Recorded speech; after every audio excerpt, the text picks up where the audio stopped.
to another video. For one of my last end of the year videos, yes, there's a couple more after this, just bear with me for a little bit, I thought it would be fun to highlight some lesser known groups and talk about my favorite underrated comebacks of 2021. While all of these comebacks had at least a certain amount of success, I feel like they all deserved more, and in order to promote them, as well as just provide some musical commentary, I'm going to be talking about why I loved all of these comebacks and the songs that came with them. Thank you all so much for watching. Make sure to let me know what comebacks you thought were underrated in the comment section below, and without further ado, let's get into the first section.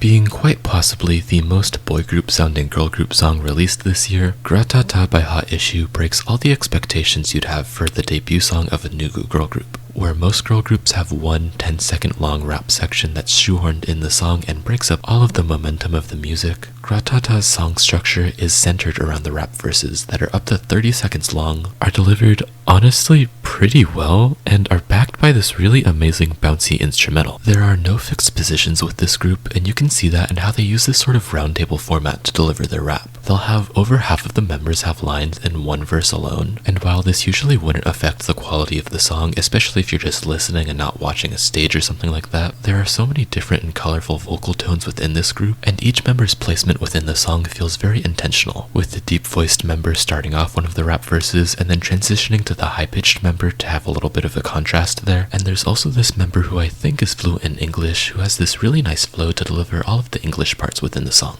Another part that I really love is the pre-chorus, which has this magical fairy tale sort of essence to it, which then drops into this loud, boisterous chorus, which is badass but also carefree at the same time, not really taking itself too seriously, and having this really charming bratty tone to it, which gets stuck in your head super easily. Overall, just a really fun debut track, which doesn't really fall under the same girl crush category that so many groups are debuting with nowadays, and instead takes on a sound similar to that of like my favorite 4th gen boy groups.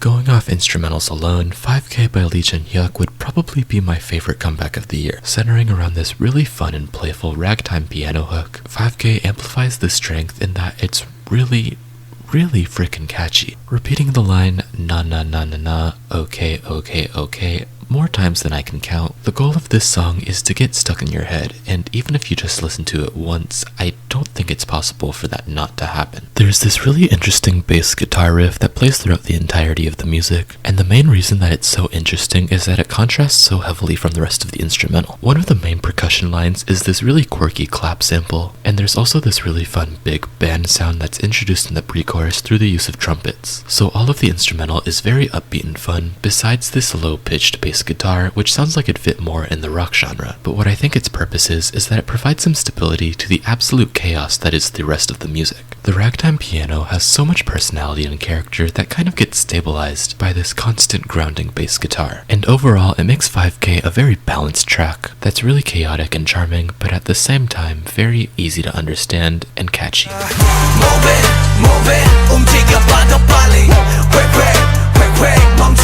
Move It is a song that puts a twist on the signature sound that MCND has carved out for themselves, adding structure changes and a breakdown towards the end that really elevate it to another musical level. Something that I find really interesting and captivating about Move It is that instead of transitioning into a bridge during the last third of the song, they decide to extend and build upon the second to last chorus, creating what feels more like a two-part chorus that just isn't seen anywhere else in the song rather than a traditional bridge. They then go into this really fun dance break and close it off with a classic party chorus, which displays their powerhouse vocals and is just chock full of energy. The best part of Move It is definitely the final minute because the energy level just keeps rising and then it explodes towards the last 15 seconds, which makes for a really fun dance track that makes you want to start moving your body, no pun intended. However, special shout out to the pre-chorus, which is actually pretty unique in that it's separated into two parts and has this very captivating sense of tension to it, giving the listener a heightened sense of anticipation for that chorus to finally drop. And when it does, it delivers something that's just really fun and easy to sing along to. Also, check out the B-sides on this album because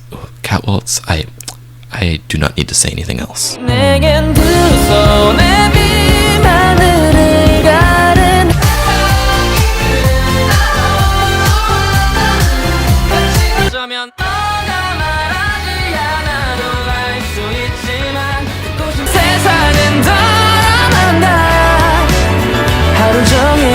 Initially, I wanted to limit myself to just one of Lucy's comebacks, but upon thinking about it again, it would truly just be criminal for me to overlook any of the 4 flawless comebacks that they had this year. Proving the versatility that typical rock band instruments can have, Lucy break down the notion that all K-bands have to sound the same. Combining all of the instruments that any other regular K-band would have, as well as introducing a violin, Lucy have cemented this sort of whimsical and nostalgic sound for themselves, and have slightly altered it each time to correlate with the season that each comeback was released on. If you're a fan of the typical anime opener, I really can't recommend this band enough, because they have that same sort of determined sound to their music, and know exactly what to do to add a lot of emotion into their songs. They've experimented with so many different genres through their B-sides alone, and I guarantee you, if you listen to Lucy's discography, you will be able to find a song that you love. Let's make purple, purple, purple. Let's make purple, purple, purple. I feel like I'm one of the only people who actually like this song. And don't get me wrong, it took me a while. I did not enjoy it at first, but I have definitely come around. Putting their own flair on the classic and fun bubblegum pop concept, Purple feels like something straight out of a Disney movie, but not the animated ones. I'm talking like the live-action Disney Channel exclusive ones, but in a good way, of course. With each section of the song having their own individual earwormy melody line, any single part of Purple can get stuck in your head without even trying, and the entire song is just a joy. I'm typically not the biggest fan of Aegyo intensified music, but it feels very effortless here, and it doesn't seem like they're trying too hard to be cute. They just are, and it's really charming. I know a lot of people just absolutely hate the chorus, and that's totally valid. However, I personally can get past it because of how hard they commit to what they're doing. I mean, they know what they want to make, and they want to make Purple. So who am I to stop them, right? Touch me lightly, kiss me honey, lick me by me. Body Movin' was actually the promoted B-side for BM's solo title track 13 IVI, and by promoted, I mean he did a few TikToks of it. However, I thought it was important enough to include because it really brought back something that K-pop has been missing recently.